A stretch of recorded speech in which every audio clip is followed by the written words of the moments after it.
Factor होगा 250 जो word है। यहाँ पर आपको जो 25 शब्द है वो इंट्रो के लिए निकाल लेना है और जो 25 शब्द है वो कंक्लूजन के निकाल लेना है। बचे आपके 200 शब्द, वो आपको बॉडी के अंतर्गत इस पे बात करनी है। सो हेलो एवरीवन, स्वागत है आपका सिविल सर्विस पर यूट्यूब चैनल में। सो वेरी बड़ी आज हम एपिसोड 11 पे बात करेंगे। आज का हमारा जो एपिसोड है वो 11 नंबर का है। अगर आप पिछले एपिसोडों को नहीं देखते आ रहे हैं तो प्लीज़ आप उस एपिसोड को जितना जल्दी हो सके रिवीजन कर लीजिए, देख लीजिए। एक वीडियो में हर एक बात को, हर एक मैटर को नहीं समझाया जा सकता। सो वन बाय वन मैं एक एक वीडियो में कुछ नई बारीकियों को लेकर आ रहा हूं, जो कि आपको बताने की कोशिश कर रहा हूं कि आप बिल्कुल फ्री इनिशिएटिव के अंतर्गत अपनी बातों को समझ जाओ और आंसर राइटिंग में जो फोबिया है बिल्कुल उसको बाहर निकाल लो। सो क्वेश्चंस क्या है कि दक्षिण भारत में रैयतबाड़ी व्यवस्था को मुख्य विशेषताओं की विवेचना कीजिए। क्या यह कृषकों की आकांक्षाओं को संतुष्ट कर सका है? सो हमसे यह पूछा जा रहा है, क्वेश्चंस में हमसे पूछा जा रहा है। और ये जो पुछल्ले शब्द होते हैं ना, पुछल्ले शब्द को प्लीज़ आप ध्यान दिया करिए। यहाँ पर डिस्कशंस की बात की जा रही है, ठीक है। सो यहाँ पर डिस्कशंस का बात किया जा रहा है। सो आपको हर एक वर्ड का जो पुछल्ले हुए शब्द होते हैं ना, उस वर्ड का आपको मतलब पता होना चाहिए कि इसका मतलब लिखना क्या होता है। अगर यहाँ पर कमेंट लिखा होता तो हमें अलग मैटर्स लिखना होता। यहाँ पर अगर विवेचना करना होता तो हमें अलग तरह से लिखना पड़ता। अगर उस पर हमारी राय मांगी जा रही है तो उस पर हमारी राइटिंग की स्किल अलग लेवल से होनी चाहिए। इसीलिए मैं कह रहा हूँ कि आप पूरे वीडियो को वन बाय वन करके देख लीजिए। उसके बाद क्लियर, जस्ट वेट। उसके अलावा यहाँ पर टेलीग्राम ग्रुप दिया हुआ है कि मेंस आंसर राइटिंग ग्रुप है। सो आप टेलीग्राम पे ज्वाइन कर सकते हैं, डिस्क्रिप्शन बॉक्स में भी लिंक दिया हुआ है। सो प्लीज़ वहाँ पर भी ज्वाइन करके अपने आंसर को प्रेजेंट करिए और वहाँ पे एक अच्छे लेवल से चेक किया जा सके। सो क्वेश्चंस पे आते हैं। क्वेश्चंस को डील करने से पहले हमको क्वेश्चंस को एक तरीके से पढ़ना चाहिए। कभी ऐसा ना हो कि हमने क्वेश्चंस पढ़ा, फ्लो में हमें रैयतवाड़ी आता है और हमने पूरा 250 शब्दों में छाप दिया, वहाँ पर भी हमको नंबर नहीं मिलने वाले। पूछा जा रहा है कि दक्षिण भारत में ये जो भारत का जोन है ना, ये पूरे भारत की बातें नहीं पूछा जा रहा है, ये दक्षिण भारत की बातें पूछी जा रही है, ठीक है। तो दक्षिण भारत में रैयतवाड़ी व्यवस्था जो था का मुख्य विशेषताओं की विवेचना करना है, हमको विवेचना करना है। याद रखना, विवेचना करना है।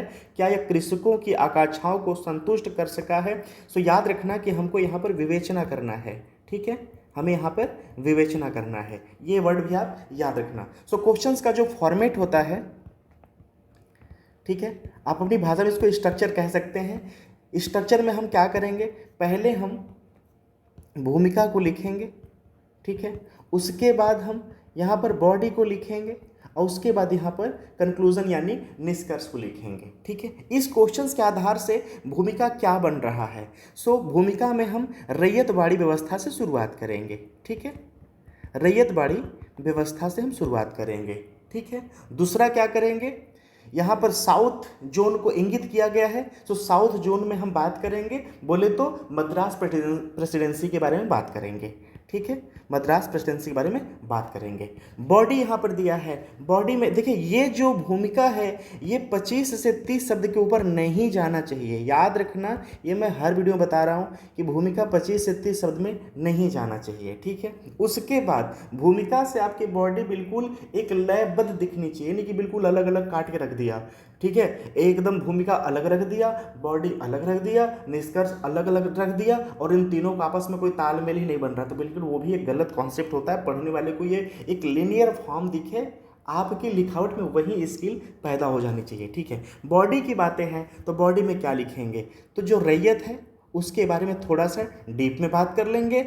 उसके बाद क्या बात करेंगे, जो राजस्व था ना, ये भूमि, ये कर की बात हो रही ना, तो यहाँ पे राजस्व की बात कर लेंगे, ठीक है। यहाँ पे राजस्व की बात कर लें कि जो ईस्ट इंडिया कंपनी थी वह अपनी राजस्व नीतियों से क्या करना चाहती थी, उसका क्या दूरगामी था। और तीसरा बात क्या कर लेंगे, क्योंकि जो जो टैक्सेस था ना, जो भू राजस्व था, उनकी मात्रा क्या था, उनका सीमा क्या था, ऐसा क्या था कि रैयतवाड़ी व्यवस्था को अपनाया गया था, यहाँ पर लागू किया गया था, बाकी व्यवस्थाओं को अस्तित्व यहाँ पर नहीं दिया गया। तो यानी कुछ न कुछ उनमें जो डिफरेंस होगा कि मैंने कभी किसी को 5 रुपए दिया, कभी किसी को 3 रुपया दिया, आज मैं 7 रुपए दे रहा हूँ, तो क्या रीज़न था कि 7 रुपए कर वाला मैटर आया, इन दोनों की अस्तित्व क्यों चली गई? यानी कि वहाँ पर हमसे पूछा जा रहा है ना कि कर का जो सीमा था आखिर क्या लागू है। ठीक है, बात समझ गए। निष्कर्ष की बातें था, निष्कर्ष में बिल्कुल स्पष्ट रूप से क्या लिखना है, निष्कर्ष में यही लिखना है कि जो भू राजस्व नीति थी वह नीति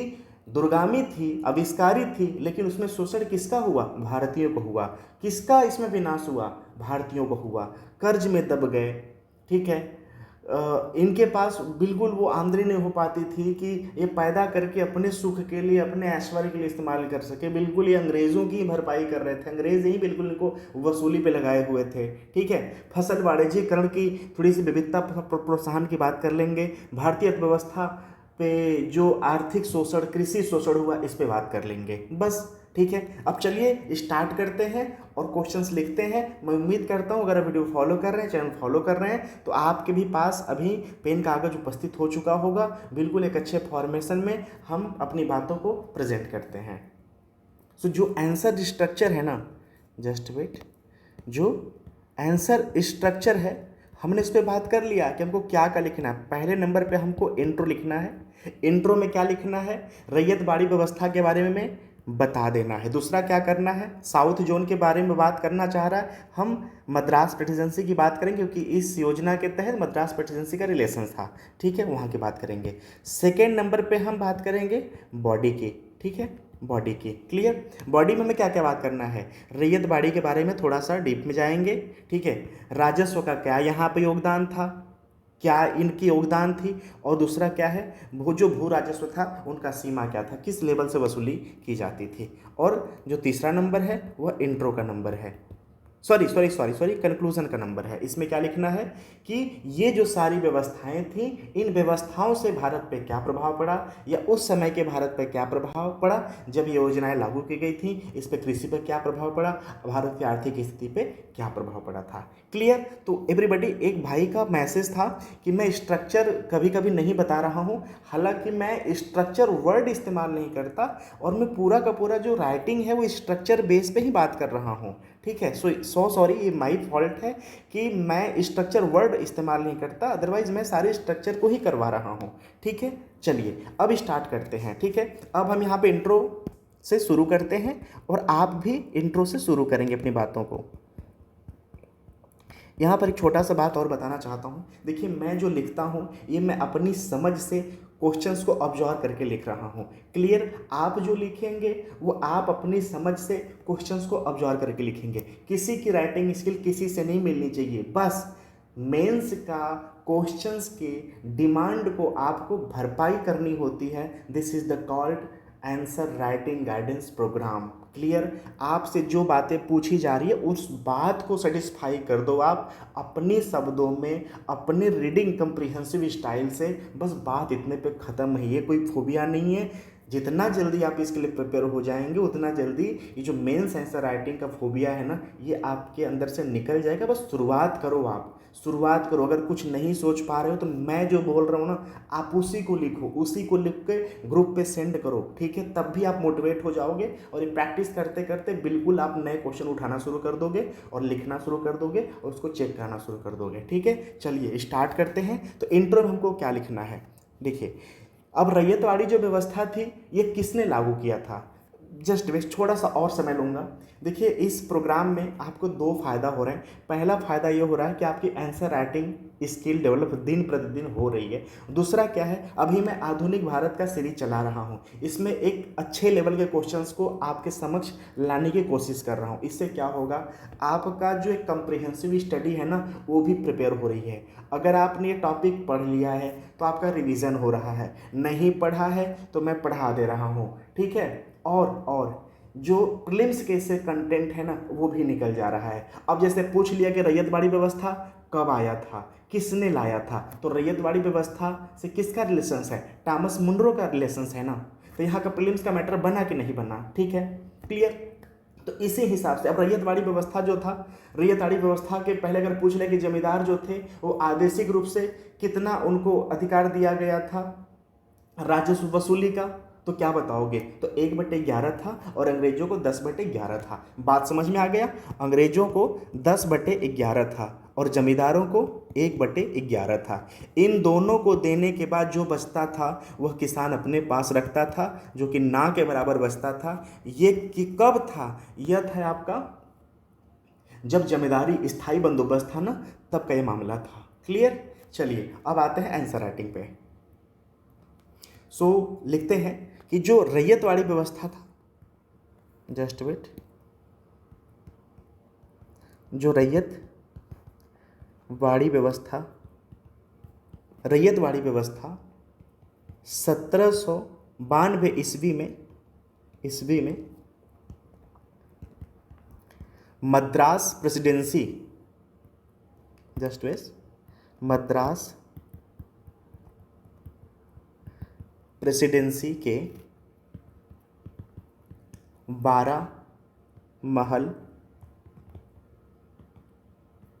ज़िले में लागू कर दिया गया था। जिले में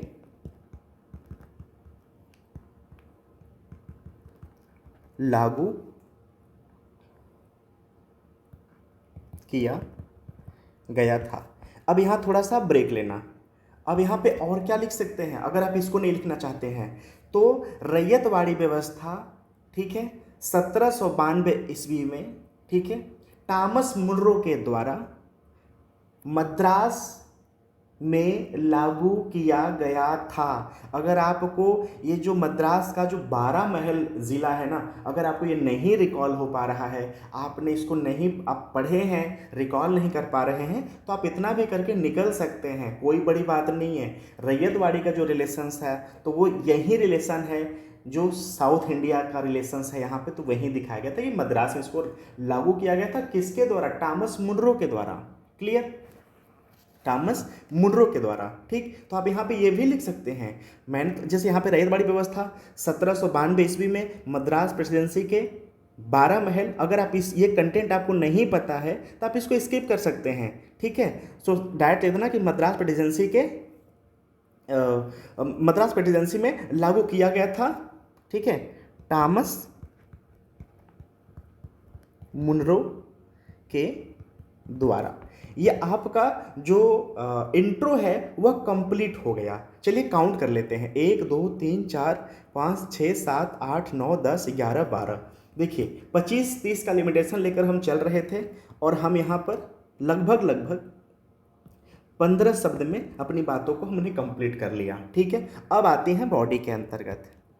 ठीक है, देखिए ये बॉडी में बार बार इंट्रो लिखता हूँ, बॉडी लिखता हूँ, कंक्लूजन जो वर्ड लिखता हूँ, ये वर्ड आपको नहीं लिखना है आंसर राइटिंग में, मैं लिखता हूँ आपको समझाने के लिए कि भैया देखो इंट्रो मैंने लिख लिया, अब इंट्रो यहाँ ख़त्म हो गया, अब मैं बॉडी लिखने जा रहा हूँ, अब मैं कंक्लूजन लिखने जा रहा हूँ। ये मैं आपको समझाने के लिए लिखता हूँ और आप लोग क्या कर रहे हैं कि आप लोग इसको लिख दे रहे हैं। ये प्लीज़ मत लिखिए, ये आपको समझाने के लिए लिखते हैं हम। ठीक है, ये आपको बॉडी लिखनी है लेकिन बॉडी वर्ड नहीं लिखना है, बॉडी के अंतर्गत जो कंटेंट है ना वो आपको लिखना है।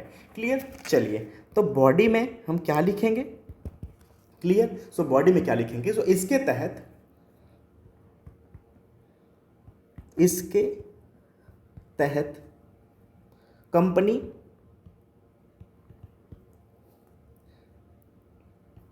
तथा किसान। अब थोड़ा सा यहाँ पे ब्रेक लेना।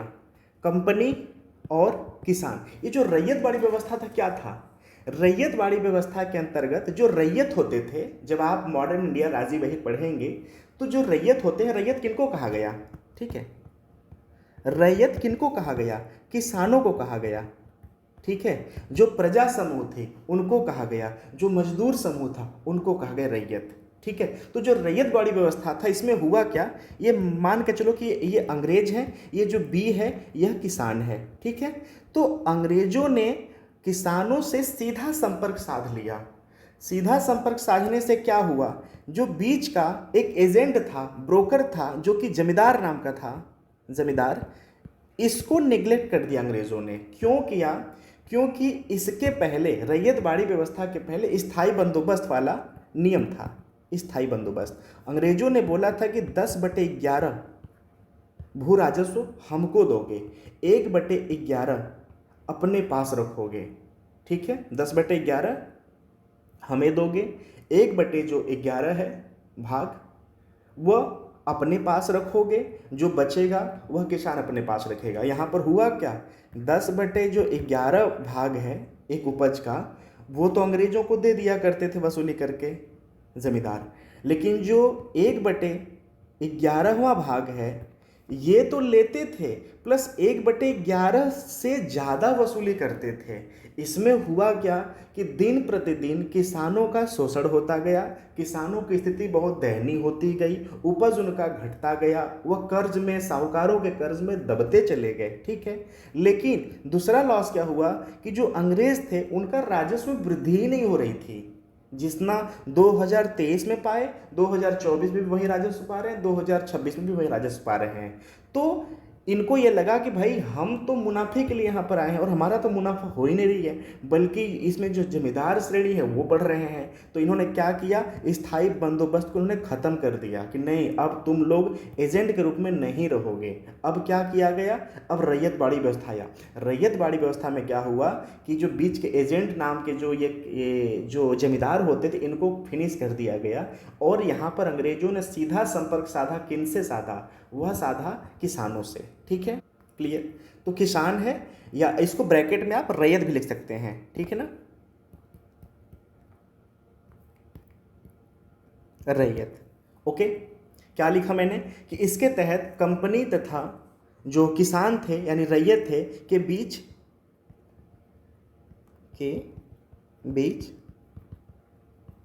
सीधा समझौता था, क्लियर।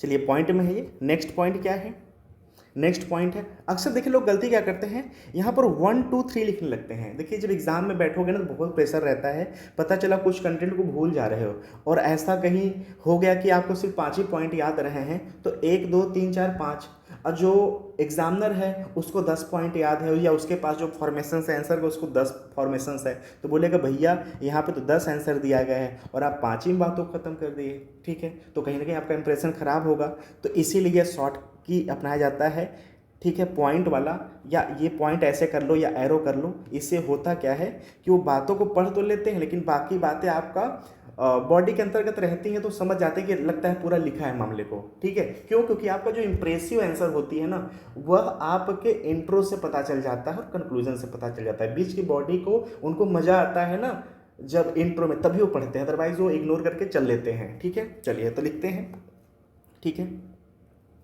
सो अभी तक मैंने ये लिख लिया, ओके, ठीक। आगे लिखते हैं कि राजस्व का जो निर्धारण था,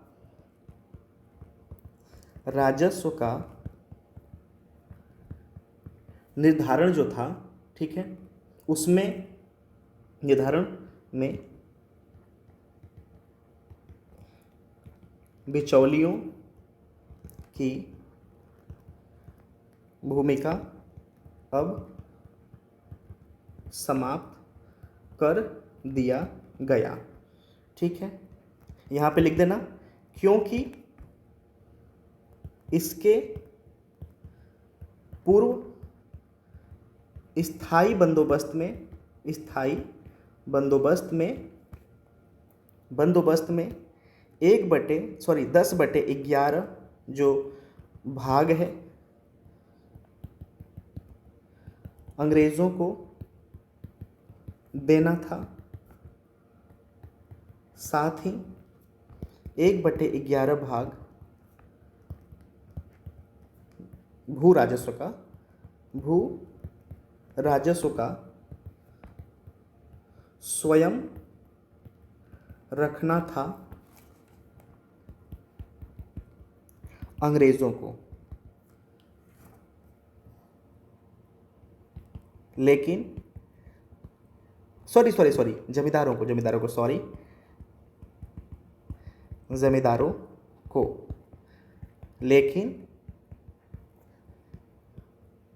जमींदार 1/11 भाग से ज़्यादा वसूली करते थे किसानों से। ठीक है, नेक्स्ट पॉइंट क्या लिखेंगे कि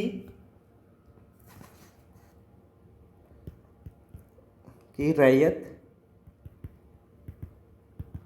बाड़ी व्यवस्था के अंतर्गत जो किसान या रैयत बोल देना, ठीक है, जो किसान या रैयत समय पर कर देगा उसे भूमि से वंचित नहीं किया जाएगा। ठीक है, अन्यथा उसकी भूमि किसी और को आवंटित कर दिया जाता था। ठीक है, ये नंबिया। नेक्स्ट क्या पॉइंट लिखेंगे, ठीक है, कि इस व्यवस्था में भू राजस्व का निर्धारण उत्पादन पर नहीं बल्कि भूमि क्षेत्र पर था। क्लियर। जो रैयतवाड़ी व्यवस्था था, रैयतवाड़ी व्यवस्था जैसे मान के चलिए कि ये 1 हेक्टेयर का फील्ड है जिसमें कि खेती होती है। तो पहले होता क्या था कि जो खेती में अंतर्गत जो उत्पादन होता था, ठीक है, जैसे मान के चलिए कि 20 कुंटल गेहूं हुआ, तो 20 कुंटल गेहूं का पहले क्या होता था कि 10/11 अंग्रेज रखते थे को दिया जाता था, 1/11 जो होता था वो जमींदार रखता था, बाकी जो शेष बचा वो किसान अपने पास रखता था। ठीक है, लेकिन अब क्या किया गया, अब ये किया गया कि अब उत्पादन पे नहीं, ये जो 1 हेक्टेयर की जमीन है ना या 2 हेक्टेयर की जो जमीन है, इस जमीन के क्षेत्र के आधार पर किसान को देना पड़ता था भू राजस्व कर के रूप में। क्लियर। तो उसी बात को यहाँ पर कहा जा रहा है। बात समझ में आ गई। चलिए आगे लिखते हैं। इस व्यवस्था के अंतर्गत इतनी ज़्यादा कर था कि किसान को कुछ नहीं बचता था। क्लियर। ठीक है, परिणामतः इसमें किसान समुदाय साहूकारों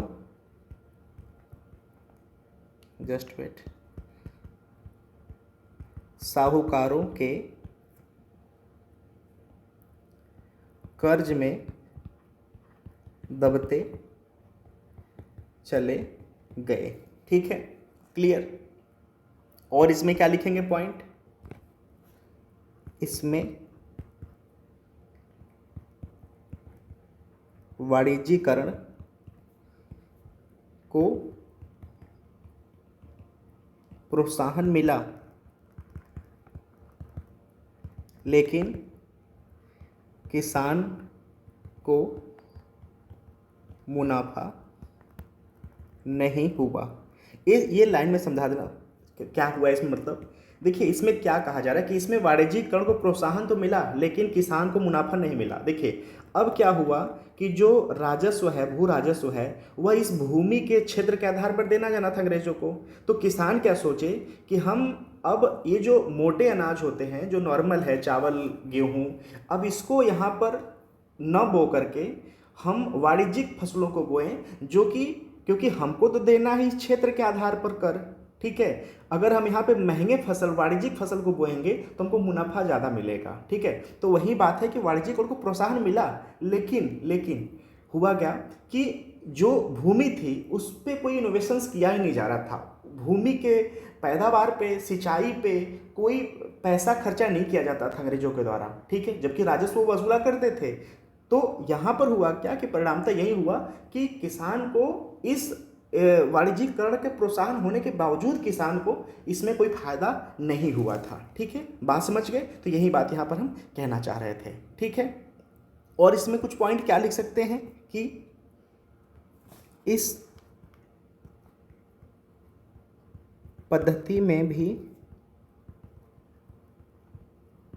सूर्यास्त का सिद्धांत था। अब आते हैं कंक्लूजन्स पे, ठीक है, निष्कर्ष। क्लियर? अब निष्कर्ष लिखते हैं। उसमें क्या लिखेंगे? Just wait.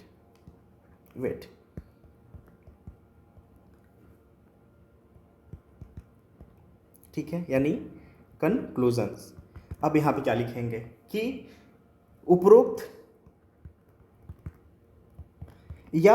से शुरू करिए। हालांकि उपरोक्त ही सटीकता ज़्यादा बैठता है कि भाई हमने जो बातों को लिखा है इन्हीं बातों का हम कंक्लूजन देने जा रहे हैं। या तो आप ये लिखेंगे, चलिए उपरोक्त या लिखिए, उपरोक्त करिए, या तो उपरोक्त की जगह आप ये लिख दीजिए कि इस व्यवस्था, यानी कि कौन सी व्यवस्था? रैयत बाड़ी व्यवस्था, ठीक है। इस व्यवस्था के अंतर्गत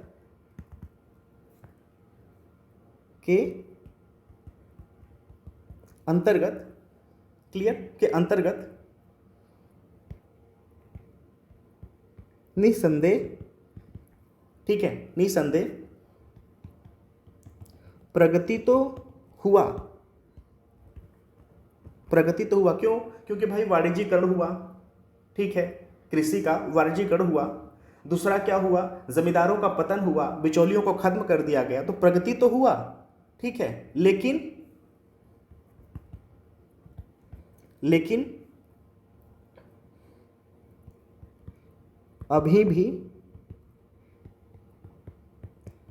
साम्राज्यवादी नीतियां हावी थी। क्लियर? साथ में निसंदेह भारतीय अर्थव्यवस्था का शोषण हुआ। क्लियर? सो एवरीबॉडी, हमारा आंसर कंप्लीट हुआ। किन पार्टों को मिलाकर? इंट्रोडक्शंस, बॉडी और कंक्लूजन्स के पार्ट को मिलाकर हमारा जो आंसर है वो यहाँ पर कंप्लीट होता है। मैं उम्मीद करता हूँ कि आपके एग्ज़ाम में, आपके प्रिपरेशंस में ये जो गाइडेंस प्रोग्राम है ये काफ़ी उपयोगी होगा अगर आप इसको फॉलो कर रहे हैं तो, ठीक है। हम बहुत ही जल्द फेस टू फेस स्टूडियो से बात करने वाले हैं।